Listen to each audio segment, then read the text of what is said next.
Well, this is the reading global marketing. You can see here it's $7 from the website, which we Harvard Business Publishing website. Okay, so you need to register, log in, and you can buy this book. So it looks like this, right? You can see introduction and so on. So we can read about it in a little bit more detail. Today we're going to watch just a video from this, which is about be global, act local. So this lady is from Pepsi, and she's talking about Pepsi using the global. We just talk about global, right? So she's talking about Pepsi using the global strategy. So I'm sorry, they just installed these, so the audio is not linked to the roof, so I'm using these speakers. So just try to listen. I'll explain a little bit too.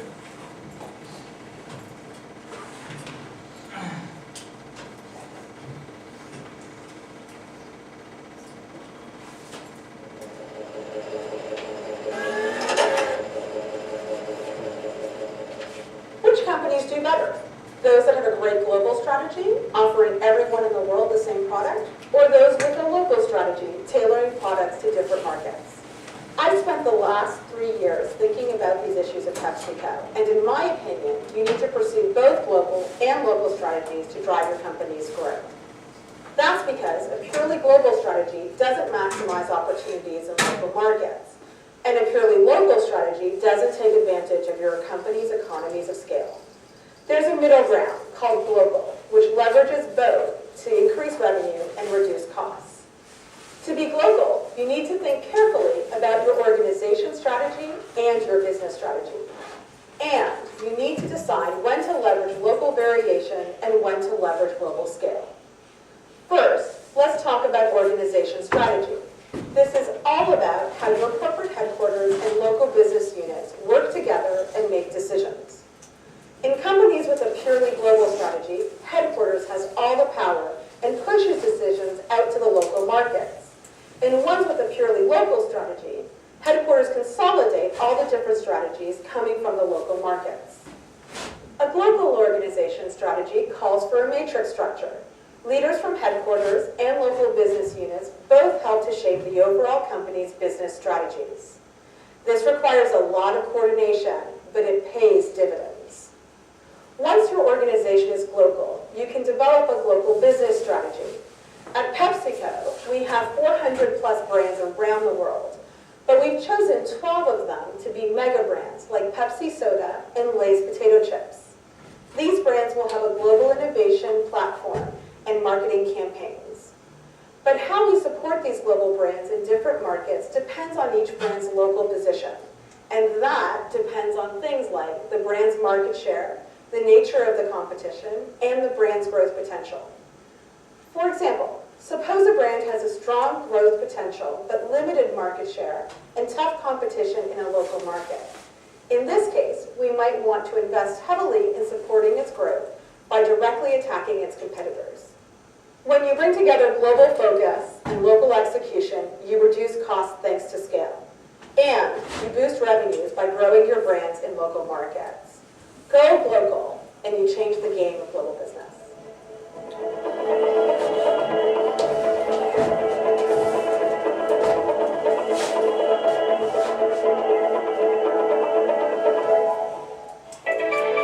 So I just wrote down, summarized some things on the board here. She said, use the word with local variation or adaptation. So we need to change things to make them local, right? Hankook needs to change its tire. They need to change the equipment, tire making equipment for Iceland or for Saudi Arabia.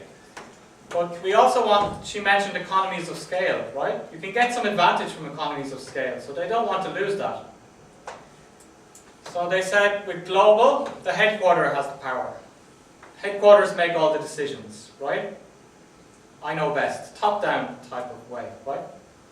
With local, the local guys make all the decisions, and they tell headquarters. Okay? Local guys say, we should do this kind of marketing. Okay? In the global strategy, they tell them, you should do this marketing, right? We saw the example of the Absolute Vodka, where the global team and the local team coordinated. The global team told them, you have to do marketing, which is the bottle in the shape of some national thing, right? And then the local team told them, well, the important national thing in Italy is the motorcycle. Okay? So we're going to use the motorcycle. So the local strategy is the local and the headquarter, they coordinate, they work together. Okay? Do you understand coordination? For good coordination, we need trust, right? We need understanding, we need communication, right? So if we can do those things well, we can get the global strategy. So she gives the example of Pepsi. The brand is a global brand, like Pepsi or Lay's chips, right? But in some case, in the local market, they have some competitor they need to attack. The competitors. So for example, they have Lay's potato chips, right? Do you know Lay's potato chips? So maybe in the US they like a different flavor than in Russia.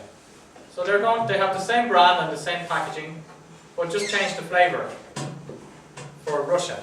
Okay? Why? Because maybe the Russian competitors were selling more chips. Okay? So they need to change more to the Russian taste. So they're listening to the local market, but they're also using some global strategy. So she explains that Pepsi uses a kind of global strategy, and she thinks that a global strategy is the suitable one for these days. Okay. So let's have some discussion questions about the video. So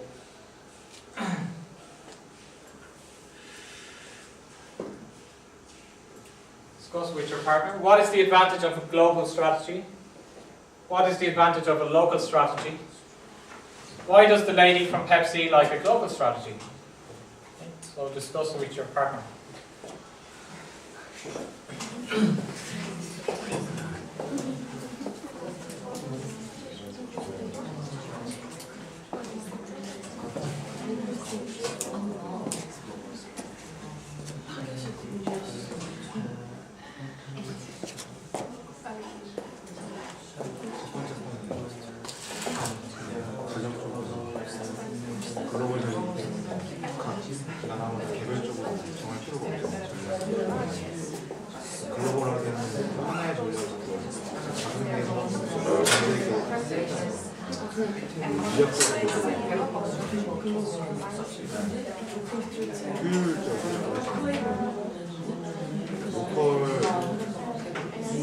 로컬에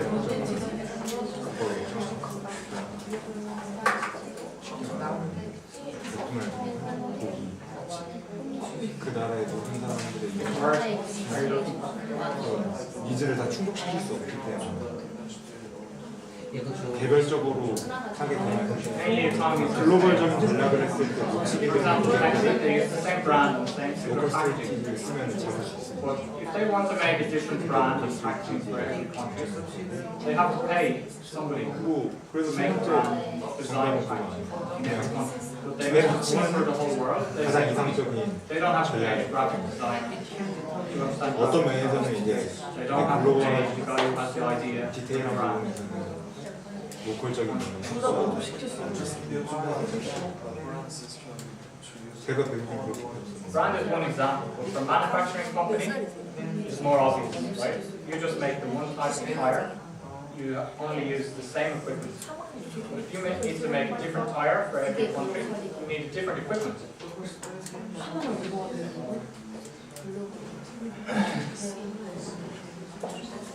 영어 잘하시니까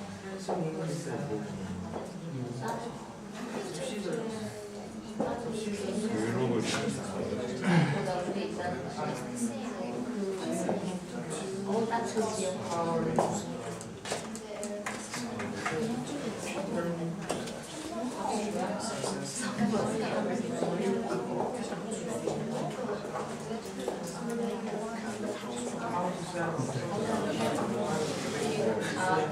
아까 그 여자가 그래서 몰라 이렇게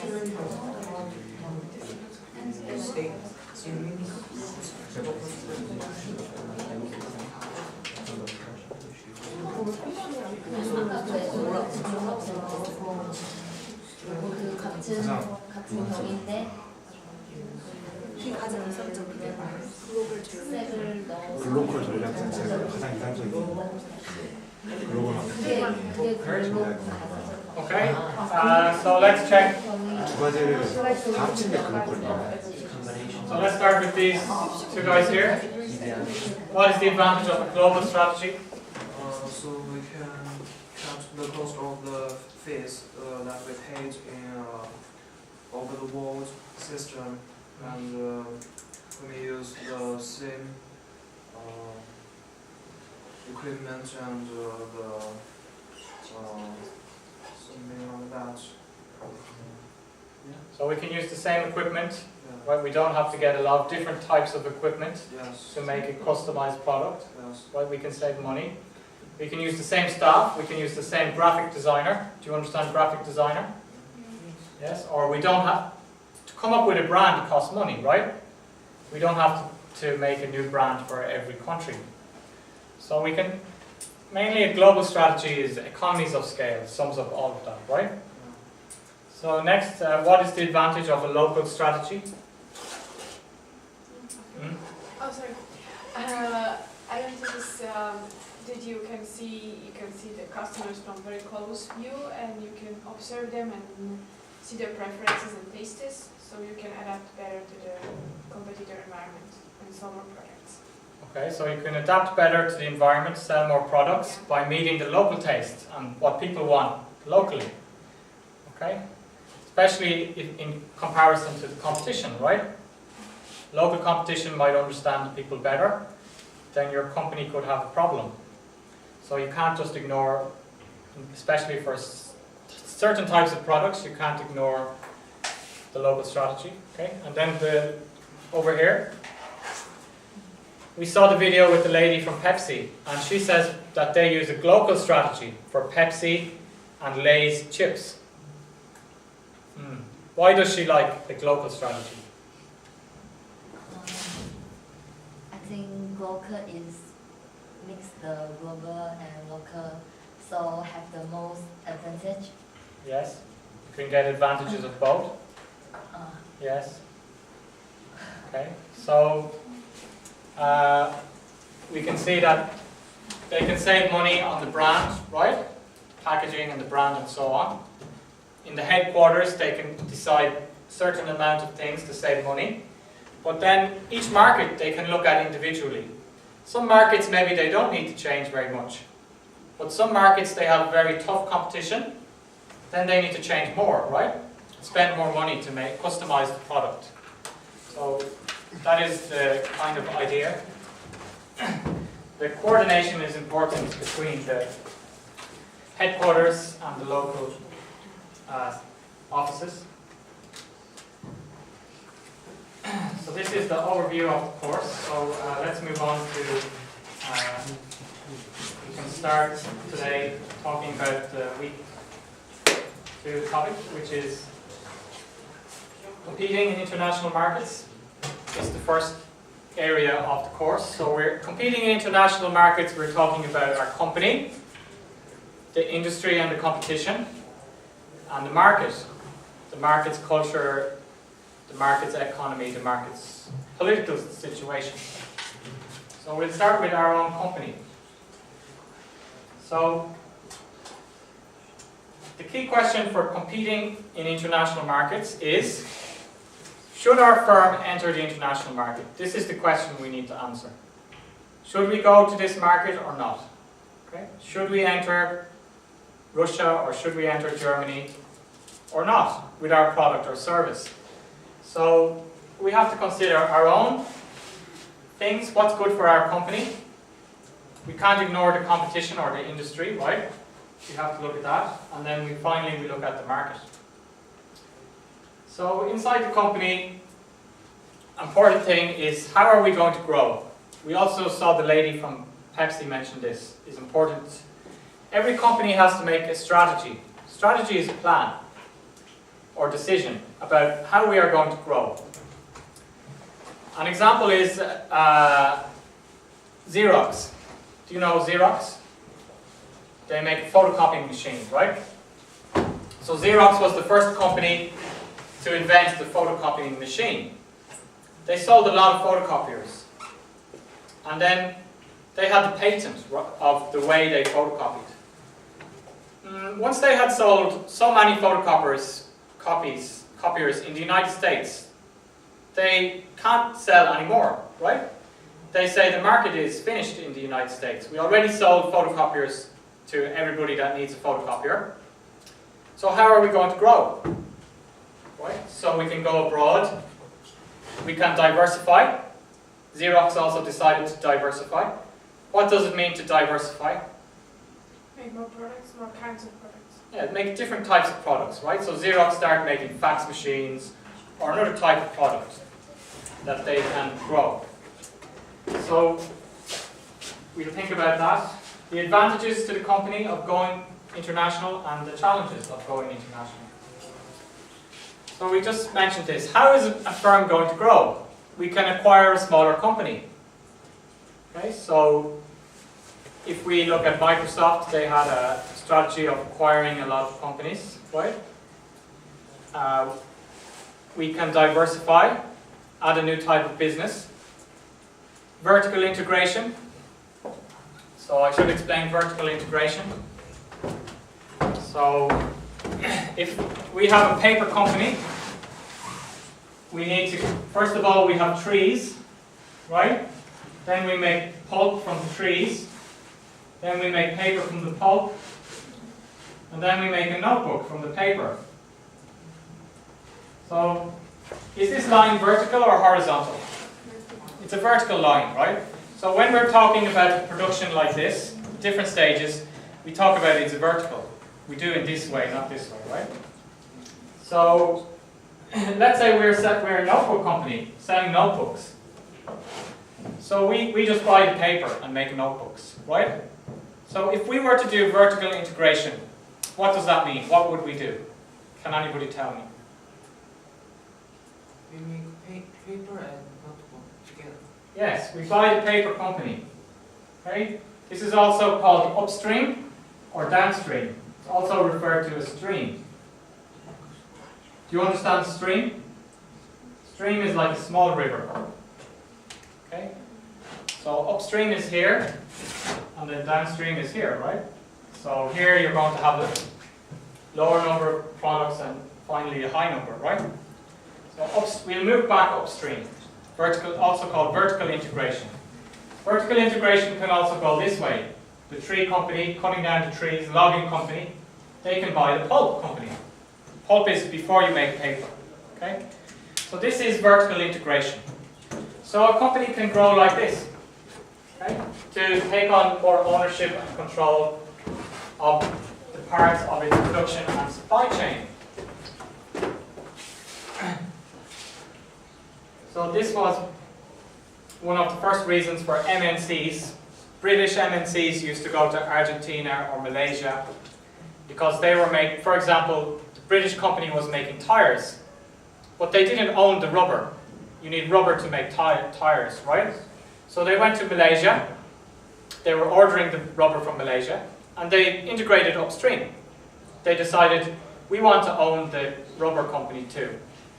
So this was one of the first MNC, multinational corporation, in the 19th century. British companies who went abroad to get the resources, right, to integrate upstream. So we can grow in those different kinds of ways. We can also expand geographically. Finding new customers in new countries, right, is most relevant to the international marketing. So first of all, we have to look inside our company.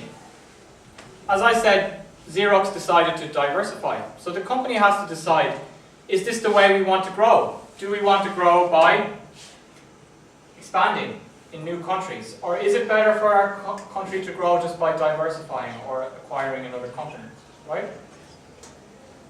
So, anyway, a strong argument for geographic expansion for all companies these days is that in the next 2 decades, 3 billion, again we see the number 3 billion, new people are expected to join the global middle class.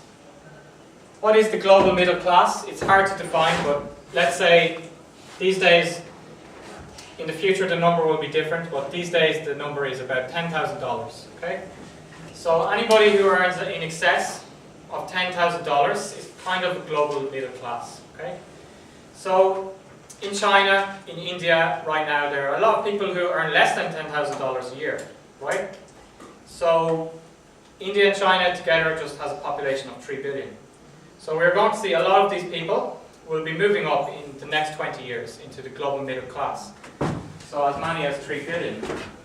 So these people will be buying products like smartphones and so on, right? So this is an argument for the geographical expansion for companies. So let's talk about the advantages and disadvantages of internationalization.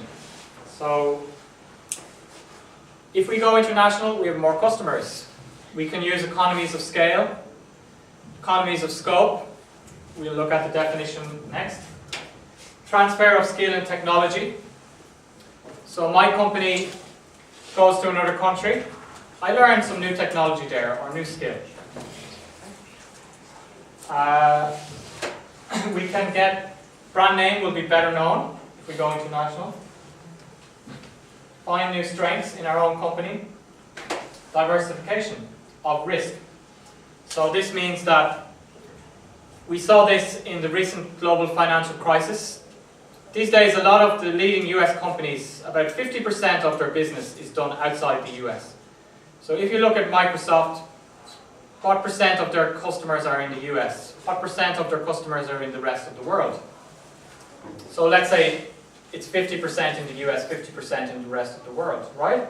If you look at a US company that's only doing business in the US, 90 or 100% of their customers are in the US, then which company do you think is in a better situation during the financial crisis? Microsoft or the US company?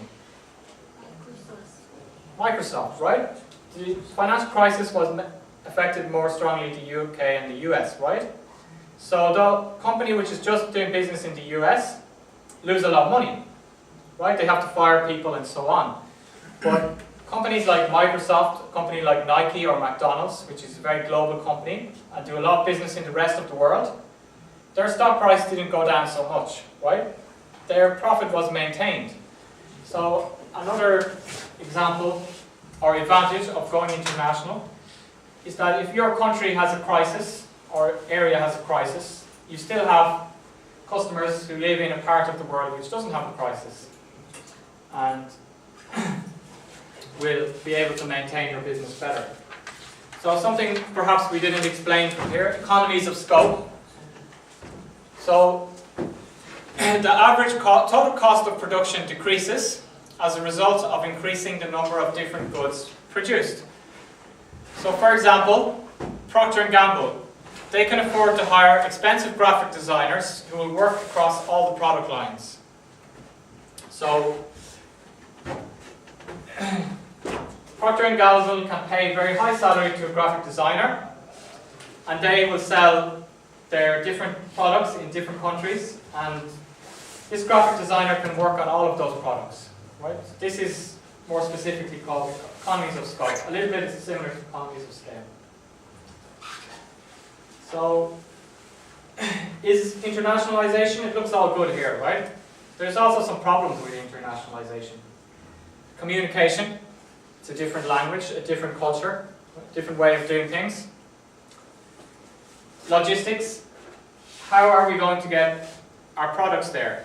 If our manager from Pepsi wants to visit the local company, is that a 12-hour flight, 15-hour flight? Does it take them 1 week? Finance. How are we going to get loans? We need to make a relationship with banks in the other country. Management culture. The most famous example of failure of management culture was Chrysler-Benz. Mercedes-Benz and Daimler-Chrysler came together, but they broke up again after a few years.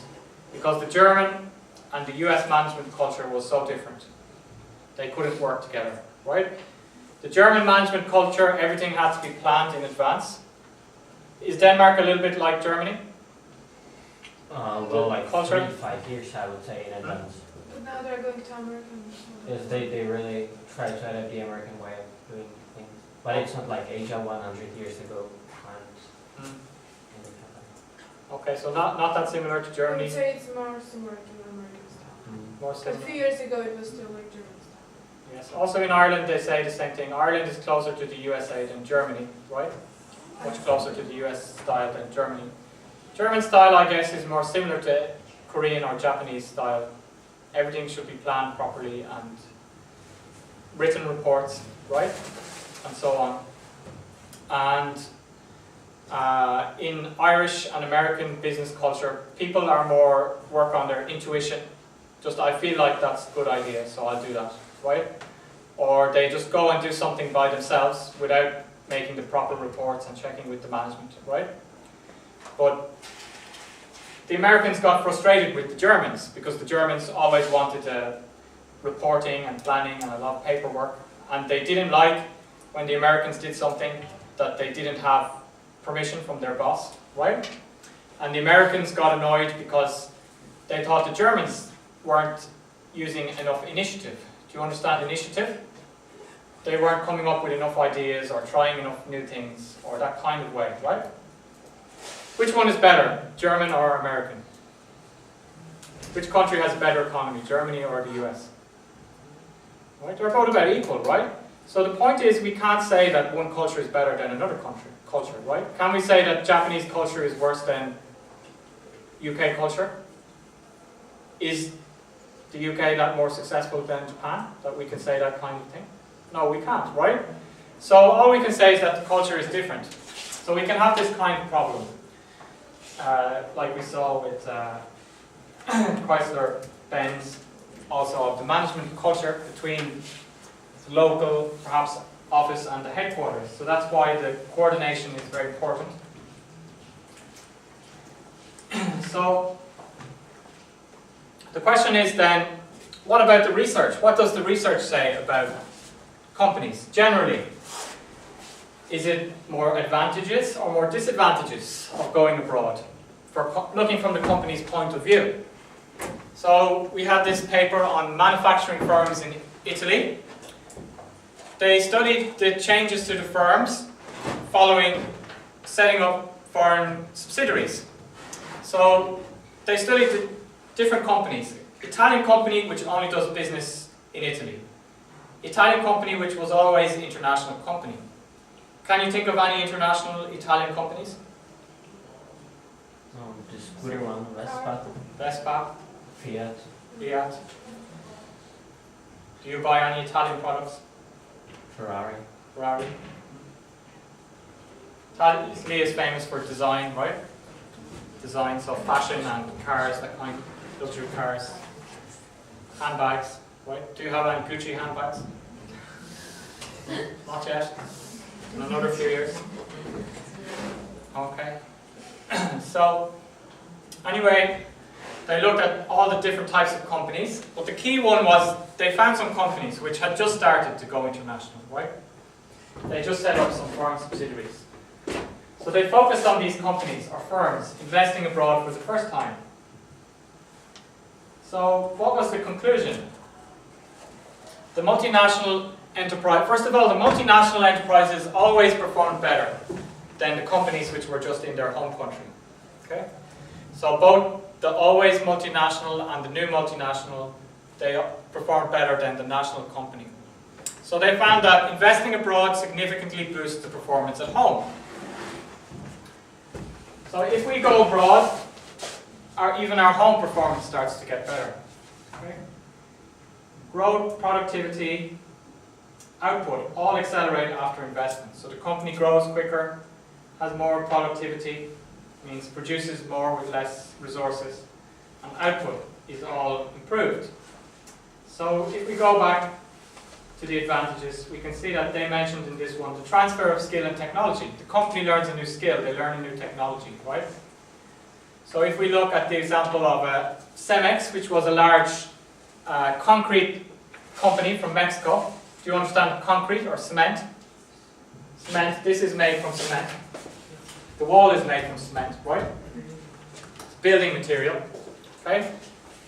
So they were in Mexico. The reason they went international was not because they wanted to. A big Swiss company came to Mexico. So they realized, if we don't go international, that company is going to eliminate us. We will be eliminated. They're better than us. So they wanted to go abroad to get this kind of thing so they could compete in their home market. So companies don't have anywhere to hide these days in the global market, right? They can't just hide in their home country. Eventually, an international competitor can come in and take advantage, right? So Cemex went to Spain. They took over a Spanish company and they learned the technology from the Spanish company. For example, the Spanish company used a different type of fuel. Cemex in Mexico was using coal, right? But the company in Spain was using a different type of fuel, like charcoal.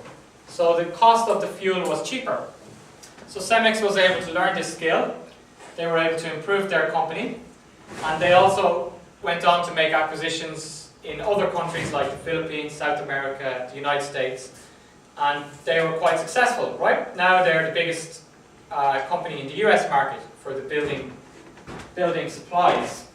So that we can get a lot of advantage by going abroad. So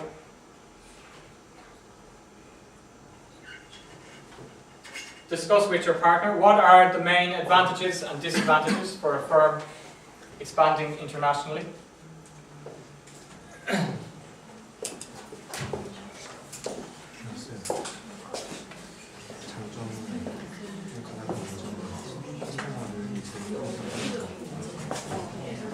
다 포함되어 돈도 많이 벌고 브랜드 네임도 상대적으로 알고 단점은 어쨌든 간에 글로벌하게 시간을 느끼고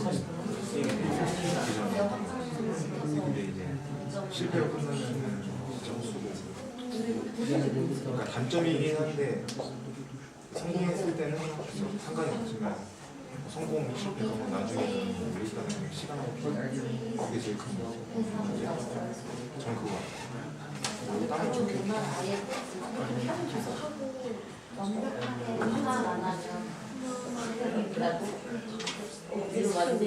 커뮤니케이션하고 뭐 법적인 문제, 뭐 경제적인 문제 대출 하는 거 그런 거 어쨌든 그 시간하고 비용이 들어야 하는 거니까 그게 일차적으로 가장 큰 장점이고.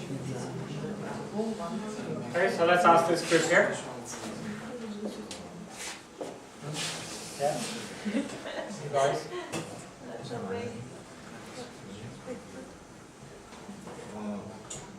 Main advantage is the more customer. This means the company grows better than local strategy. But disadvantage is the more using time and cost. Okay, it's time and cost, especially setting up, right? Yes. Any other advantages apart from more customers? Boosting the sales. Boosting the sales, what is connected, but Yeah. Anything else? Getting more targeted customers. Okay, anything else? Get better quality of the materials. Okay, so we can improve our materials, our technique. We can learn a new technique, right? When I came to Korea, I learned how to fold towels well, because in Korea you have small apartments, right? Don't have much space, so you're very good at folding things, right? So my wife showed me how to fold a towel, but it wasn't voluntary, right? I was just folding the towel the way I wanted to fold the towel, but it was too big for the space. And so my wife kept complaining. Finally, after 6 months, she showed me how to fold the towel very small way. So I learned a new technique, right? If I go back to Ireland, I'll now be able to fold the towel in a better way, better than other Irish people. So that's just one example, but we can learn different techniques, right, or skills when we go to another country. Who do you think are the fussiest consumers in the world? Who are the hardest consumers to please in the world? What country do you think is good practice for companies to go to so they can learn a lot? I would say the countries that are the best developed economically, so people have good salaries and they can like decide what they really want and what they don't want. Yes, you're right, it's a very developed country. Do you know which one it is? Norway? Japan, right? So Japanese people are very fussy consumers. So many companies, if they go to Japan, they learn a lot, right? It's like sink or swim. Do you understand sink or swim? So in the old days, some mother would throw their kid into the river because they believe some baby can just swim automatically, right? So either the baby sinks and then the mother saves the baby, it's okay, don't worry, right? Or the baby learns to swim. So we can use that for business too. So Japan is very difficult. So you could go there and you could fail, or because it's so difficult, but if you learn, then you can learn very quickly and you can swim well and better than the other people, right? So this is a kind of idea. Japan is the exaggeration, right? If we go to Japan, we really need to adapt our product very well in order to sell it there, and we will learn. Because the Japanese customers will tell us exactly what they want. Okay. So let's talk about the next one, which is industry. So we can see just generally, it is a good idea for our company to go international. But we have to think about what suits our company. How does our company want to grow? Maybe we can grow better by just diversifying or doing something else. Right? So we're going to talk about the competitive advantage, national brand preferences, and strategy. So first of all, maybe you've seen this word before. If you studied marketing before, you should have seen this before. So discuss with your partner, what is a competitive advantage? How can you create one?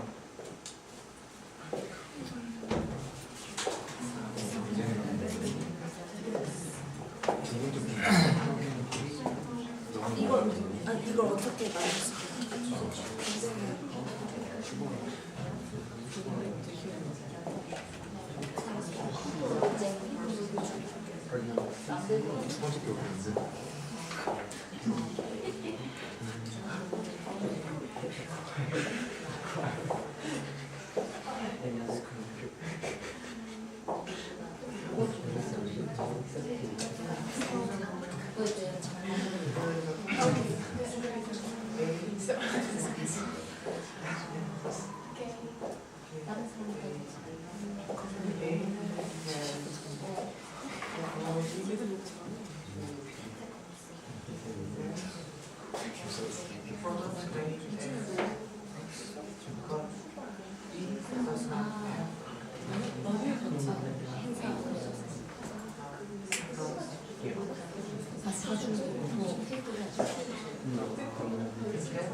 Okay, so do you guys know what a competitive advantage is?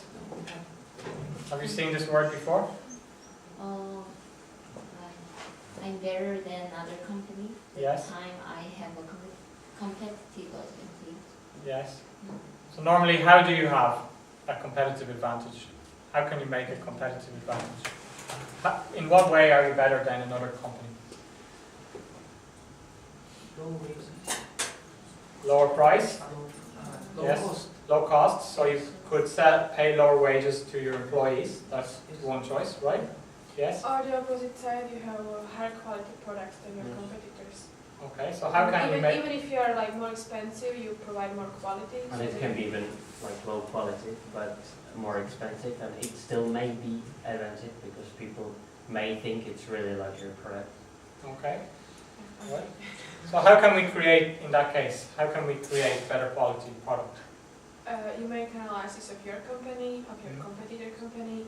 Then you maybe can ask for people's preferences, make some surveys and questionnaires and interviews, and just go to the people and ask why they prefer your competitor's product over yours, and then you will see their And- preferences, and you will see what the other company does better. I would say maybe the best tool is benchmarking.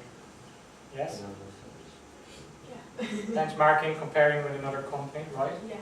or, for example, if a company sees that there's another company new paying system, I'm pointing out Apple and Samsung, we may acquire another company and make our own paying system, Okay. So kind of copy the system of the Yes. competitor and make it your or own. make it a little bit different. So So it's not copying, it's just of.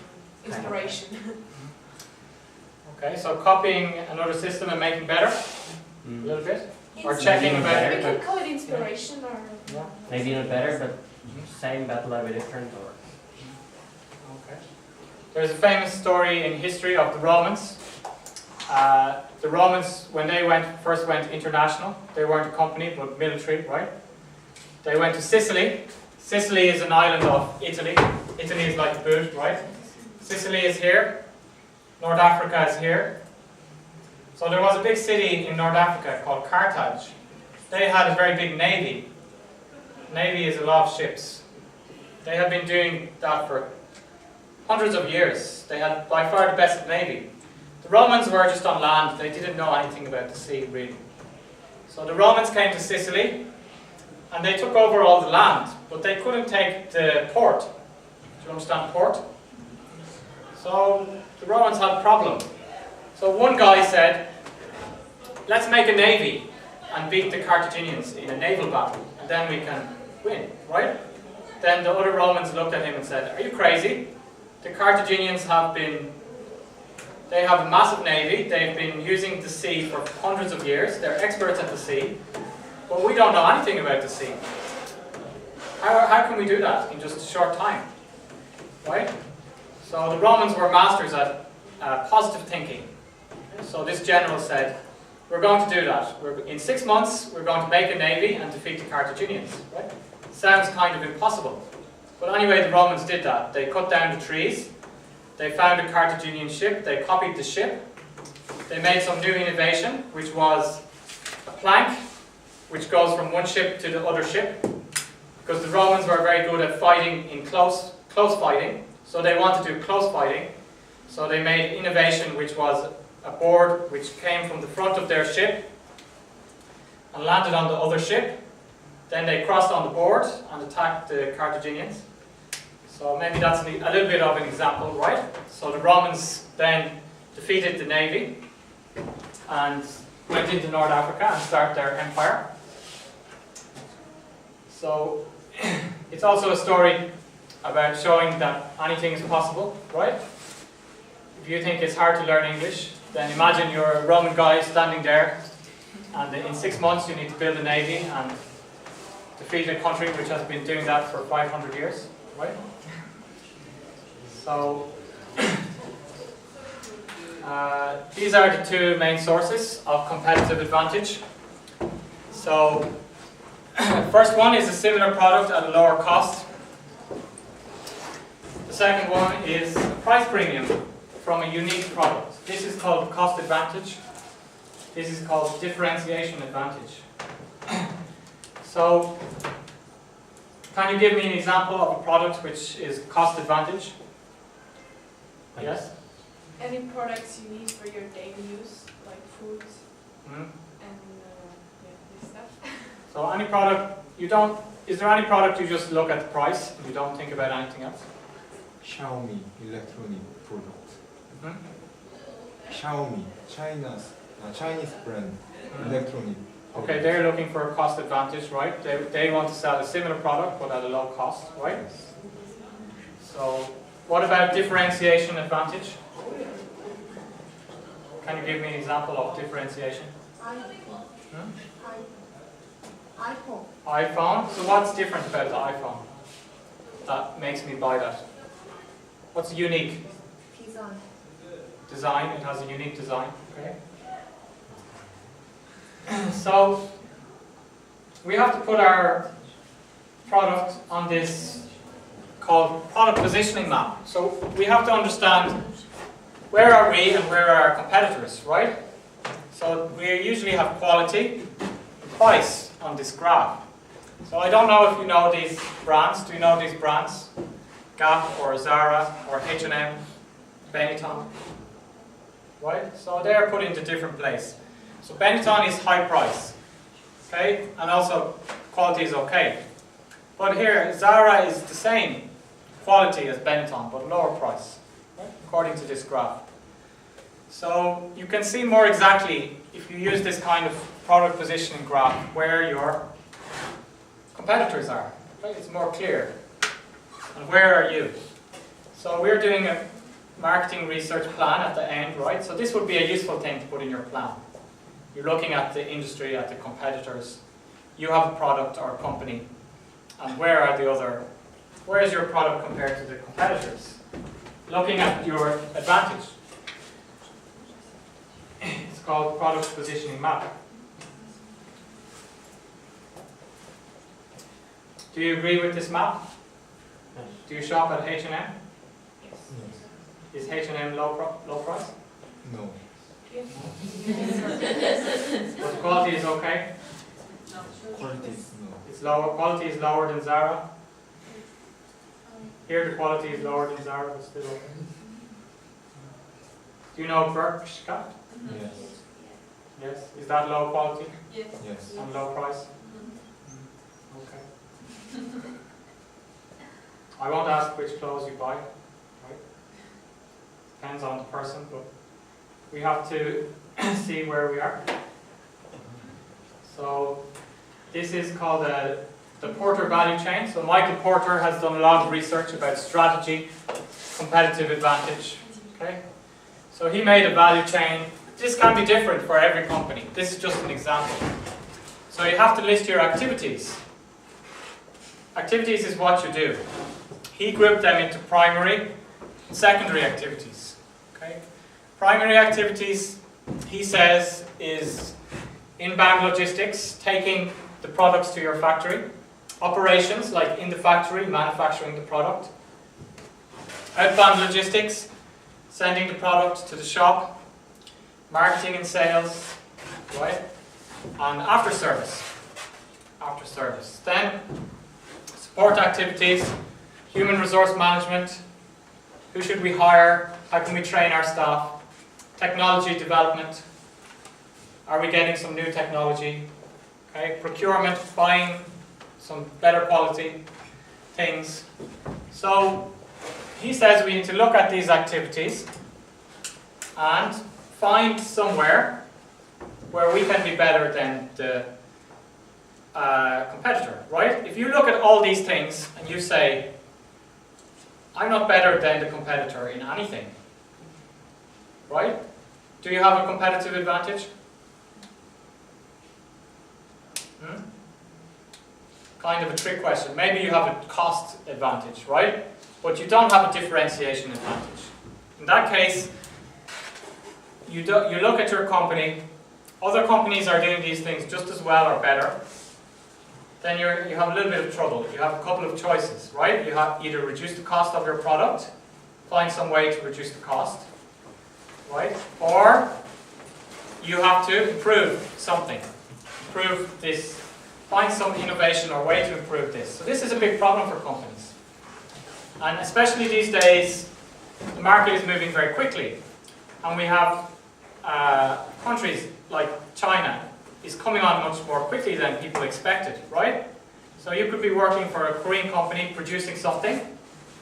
You're very happy because you have a good advantage. Your technology is better than the other companies, right? So you're making a lot of money. Then suddenly, a company from Taiwan or China has the same or better technology than you, right? So what are you going to do? That nobody wants to buy your product anymore. You're talking to your customers and they're saying, sorry, but we changed to the Taiwanese company, to the Chinese company. Their price is better and their technology is the same or better, right? Then what are you going to do? This is the challenge of creating a competitive advantage. Even if we create one, we have to continuously, our company has to continuously work on improving and making some competitive advantage, right? So we can stay ahead of the competitors. So this is why companies have strategy teams. The strategy team is going to have to think, okay then, what are we going to do? What are we going to do next, right?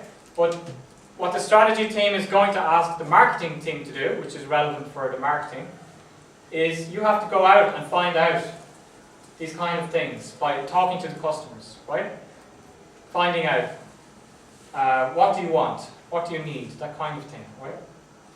So here we have some examples of a competitive advantage. Technology development.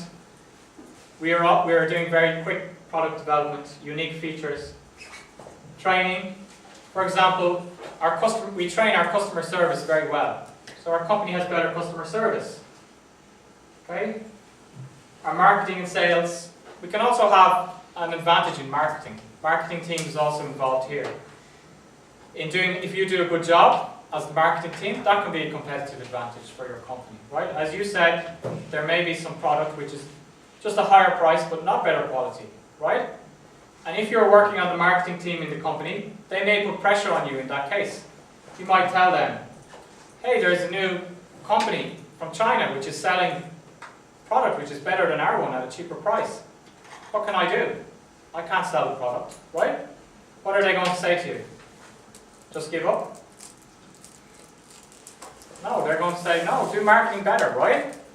We know the product might be as good, but that's your job, right? You've got to market this product. You've got to continue to, we are working on improving this, but you have to work on building our reputation and selling the product to the customers, right? So, operations, we can make sure we have better quality products with no defect or no problem. So then, let's finish there for today. So, just, you can look forward, read again what we saw today. And as I say, they told me the book should be there by tomorrow, so maybe more safely on Monday or Tuesday. The book should be in the bookstore, right? And you can buy the online one, and the reading is page 1 and 2 of the online book, right? For this class.